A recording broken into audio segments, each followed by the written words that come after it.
सुप्रभात प्यारे विद्यार्थियों। आपकी आज की हिंदी साहित्य की कक्षा में प्रथम प्रश्न पत्र के अंतर्गत हम रीतिकाल के प्रसिद्ध महाकवि बिहारी लाल पर चर्चा करेंगे।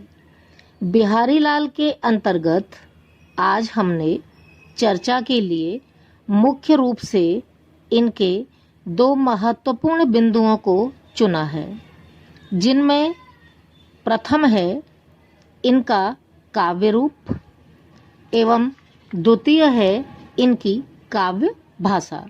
सर्वप्रथम हम इनका काव्य रूप देखते हैं। राज दरबारी काव्य परंपरा के प्रभाव में बिहारी प्रबंध काव्य की ओर न जाकर मुक्तक काव्य की ओर ही गए। उन्होंने मुक्तक काव्य में सवैया घनाक्षरी की रूप पद्धति को भी नहीं अपनाया। मूलतः वे दोहे पर ही केंद्रित रहे। ध्यान देने की बात यहाँ पर यह है कि दोहा, जिसे दोहा भी कहा जाता है, अपभ्रंश भाषा का यह प्रसिद्ध छंद है। छंद शास्त्री मानते हैं कि दोहा अर्थसम छंद है। इसके पहले, तीसरे, दूसरे और चौथे चरण समान होते हैं। पहले तीसरे चरण में 11-11 और दूसरे चौथे चरण में 12-13 मात्राएं होती हैं। इसके चारों चरणों में कुल 48 मात्राएं होती हैं। विद्वानों का मानना है कि अपभ्रंश युग में दोहे को उलटने की परंपरा सौराष्ट्र यानी गुजरात में चली और इसे सोरठा कहा गया। आज भी सोरठा को सोरठिया दोहा कहते हैं। दोहा मुक्तक काव्य परंपरा का ऐसा रूप छंद है जिसमें छोटे सांचे में बड़ी बात कही जाती है। बिहारी के लिए तो सतसैया के दोहरे ज्यों नाविक के तीर वाली उक्ति प्रसिद्ध ही है। विशेष बात यह भी है कि बिहारी समास पद्धति, उक्ति वैचित्र्य, इसके साथ साथ व्यंग, क्रोधित की समर्थ काव्य परंपरा से परिचित वे जान पड़ते हैं। थोड़े शब्दों में भाव को सूक्ष्मता से प्रस्तुत करने की दक्षता उनके पास है। रहीम दोहे की इसी दक्षता का बखान करते हुए कहते हैं कि दीर्घ दोहा अर्थ के आखर थोड़े आहे, ज्यों रहीम नट कुंडल सिमट कूंद चल जाए। ऐसा उन्होंने कहा। आगे देखते हैं। नट जैसे थोड़े घेरे में कलाबाजी दिखाकर दर्शकों को चकित कर देता है, ऐसे ही समर्थ दोहाकार अर्थ का थोड़े ही शब्द में कमाल दिखा देते हैं। बिहारी तो दोहा ही नहीं लिखते, उसके नुकीलेपन से गंभीर घाव भी करते हैं। बिहारी को अच्छी तरह ज्ञात है कि मुक्तक काव्य में प्रबंध की प्रसंगबद्धता न होने के कारण भारी स्वतंत्रता है। मुक्तक में से खास ढंग से चित्रण और अनुभव की योजना करते हैं। अनुभाव आश्रय के शारीरिक भाव विकार भी कहलाते हैं तथा अनुभाव का एक अर्थ है भाव का अनुभव करने वाला। एक ही भाव की अनेक प्रकार से व्यंजना करने वाले अनुभाव बिहारी प्राय अपने दोहे में लाते हैं। स्वाभाविक हाव लाते हैं भाव, जैसे भौहें, नेत्रों की क्रियाएं यथा नाभा मोर, पंक्ति है इसकी, नाभा मोर नचाय द्रग करी ककाकी साह, कांटे सी कसकत हिए अजों कटीली भौह। बिहारी के मुक्तक काव्य की कुछ विशेषताएं जो हैं वे इस प्रकार हैं, जिन्हें हम देखते हैं। 1.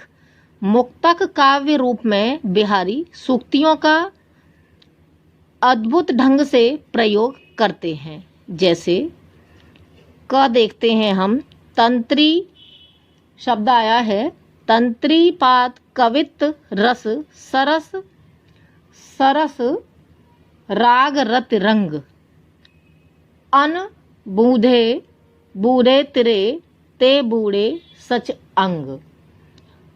आगे आया है, वह चितवन और कछु जिह बस होत सुजान। ख जो है यह था। 2 नंबर पर देखते हैं, अतिशयोक्तिपूर्ण उक्तियों ने इस मुक्तक काव्य रूप को उपहास कहेंगे क्या, उपहास्यास्पद से जो है इसे बनाया है, लेकिन लोक प्रसिद्धि भी इसको दी है। पहला है इसमें क, विरह ज्वाल जरवों लखों भरवों भयो असीस। शब्द आया है असीम। ख है, इत आवत चली जात चली 6 सातक हाथ। 6 सातक हाथ। 3, इनमें भाव माधुर्य, उक्ति वैचित्र्य तथा शब्द वक्रता के साथ श्रृंगार के संयोग और वियोग दोनों पक्षों का सजीव निरूपण किया गया है। 4 नंबर पर है, विलास प्रिय सामंती समाज की विकृतियों को दर्शाने में इन श्रृंगार मुक्तकों का आज ऐतिहासिक महत्व है। हम बिहारी कालीन समाज को इन्हीं मुक्तकों से देख सकते हैं। अगला बिंदु है, इस मुक्तक काव्य रूप पर प्राकृत अपभ्रंश की दूहा परंपरा के साथ फारसी उर्दू की शेर कहने वाली मार्मिक परंपरा की भी छाप है। 6 नंबर का बिंदु है, बिहारी राजनीतिक और धार्मिक व्यंग काव्य भी इसी मुक्तक काव्य के अंतर्गत रचते हैं।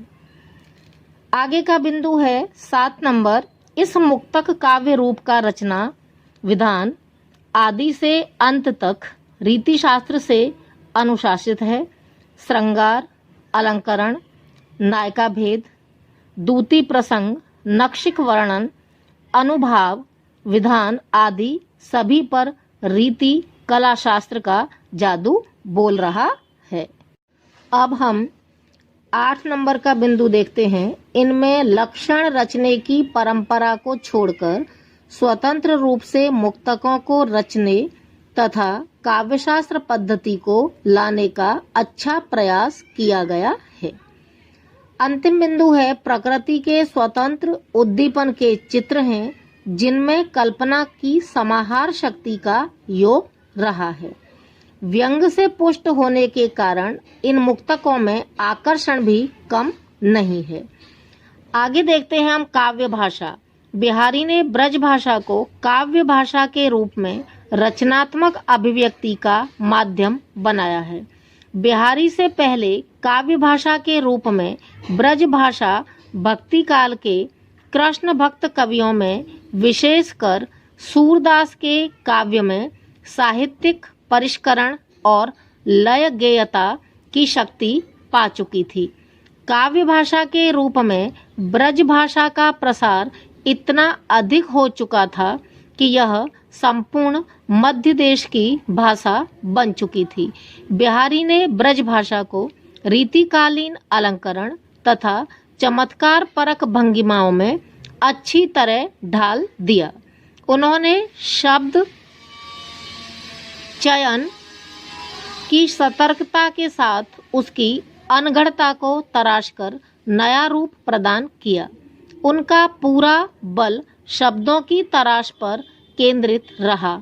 यह तराश 2 रूपों में देखी जा सकती है। क शब्दों का अनुकूलन करके, जैसे परझाई की जगह झाई का विशेषण रूप से प्रयोग। जातन की झाई परे श्याम हरित दुत होए।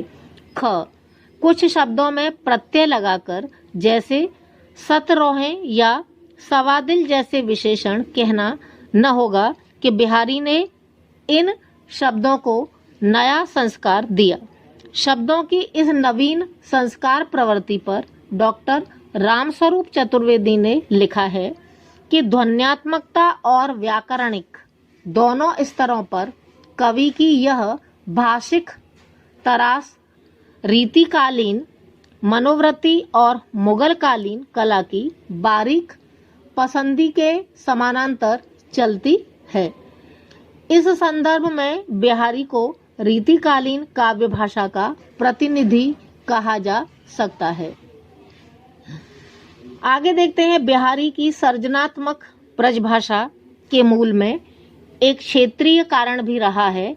उन्होंने प्रचलित बुंदेलखंडी शब्द रूपों के साथ मथुरा, आगरा की ओर रूप प्रधान केंद्रित ब्रजभाषा का ही निपुणता से प्रयोग किया है। यहाँ उनकी काव्य भाषा और ब्रज संस्कृति का अविच्छिन्न संबंध दृष्टिगत होता है।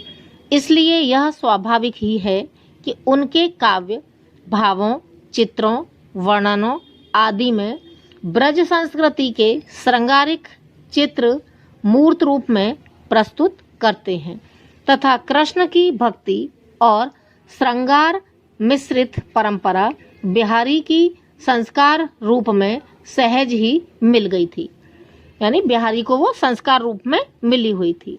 फलतः उनकी ब्रज भाषा में एक ओर तो भीतर से शास्त्रीय झिलमिलाहट रही है, दूसरी ओर ब्रजभूमि की मुक्त जीवन पद्धति की एक चटक का रंग भी उसमें विद्यमान रहा है। इसके पश्चात इन दोनों ने मिलकर के जो है उस सामंतवादी समाज का जो है भाषा में यथार्थ एक चित्र जो है खींच दिया है। बिहारी ने काव्य भाषा में विशेषणों का प्रयोग खास ढंग से किया है। मूलतः विशेषणों का यह प्रयोग रचनात्मक अनुभव को सीधे संप्रेषित करने के लिए किया गया है। इसके अतिरिक्त यदि बिहारी की एक अन्य विशेषता देखें तो बिहारी चुने हुए विशेषणों को ही काव्य के संदर्भ के अनुकूल तराशते हैं। बिहारी ने औहें प्रत्यय जोड़कर संज्ञाओं तथा विशेषणों में भी विशेषण बनाए हैं। ब्रज के सतर विशेष का अर्थ होता है सीधा खड़ा हुआ, वह इसी सतर से रूप बनता है, सतरव हैं। आगे देखते हैं, सकुचिन रहिए श्याम सुनिए सतरव ए बैन। नायका ऊपर से गुस्सा पर भीतर से प्रेम से कोमल है। इस भाव से सतरव है का प्रयोग सार्थक सटीक बैठता है। इसी से मिलते जुलते अन्य रूप कवि ने बनाए हैं, जैसे लल्यो है, खिसो है, रिसो है, हंसो हैं आदि। संवाद से सवादिल तथा तेल से तिलौछे भी ऐसे ही प्रयोग हैं। विशेषणों का संप्रेषण व्यापार अर्थ के लिए अचूक काम करता है। ब्रजभाषा के स्थानीय प्रयोगों से कवि की ठेठ देशज प्रयोग कला में अभिव्यक्ति का पैनापन आया है। दूसरी ओर साहित्यिक ब्रजभाषा की विश्वसनीयता को भी लोकग्राह्य आधार मिला है। उनकी भाषा में त्योनार, कुशलता, भटभेरा यानी शरीरों का भिड़ना आदि ऐसे ही प्रयोग हैं। बिहारी की काव्य भाषा में संज्ञा शब्दों की भंगिमाएं विशेष रूप से ध्यान आकृष्ट करती हैं। छोटे और निर्विकार दिखाई पड़ने वाले अव्यय शब्द पूरे वाक्य के अर्थ को कैसे विकसित करते हैं, यह बिहारी की काव्य भाषा में देखने के लायक है।